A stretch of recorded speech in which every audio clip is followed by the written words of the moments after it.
आज जे मोर्चा निघाला त्या मोर्चाचं कारण या लोकांचे सगळे डोके सरकण्याचं काम केलं साहेब या लोकांनी, आणि म्हणून ही आजची घटना घडलेली आहे।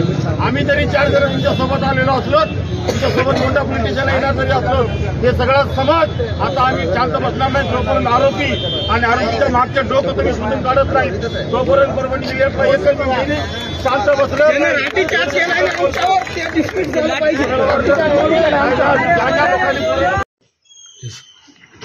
परभणी जिल्ह्यामध्ये जिल्हाधिकारी कार्यालयासमोरील भारतरत्न डॉक्टर बाबासाहेब आंबेडकर यांच्या पुतळ्याजवळील संविधानाच्या पुस्तकाची काच एका इसमाने फोडल्यामुळे थोडंसं वातावरण त्या ठिकाणी बिघडलेलं आहे। काही कार्यकर्ते त्या ठिकाणी जमा झालेले आहेत आणि त्या ठिकाणी रस्ता रोको देखील करण्यात आलेला आहे।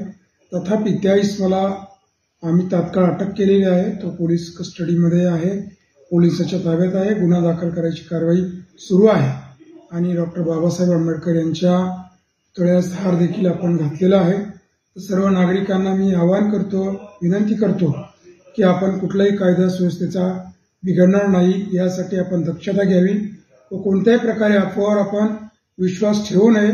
सदर ठिकाणी मी स्वतः जिल्हाधिकारी, जिल्हा पोलीस अधीक्षक, सर्व पोलीस अधिकारी, प्रांत अधिकारी आम्ही स्वतः भेट दिलेली आहे आणि परिस्थिती नियंत्रणात आहे। मात्र अफवावर विश्वास ठेवून आपण कुठलेही गैरकृत्य करू नये, कुठल्याही समाजाच्या भावना दुखवणार नाही याची आपण दक्षता घ्यावी आणि शांततापूर्ण वातावरण कसं राहील याकडे सर्वांनी सहकार्य करावे।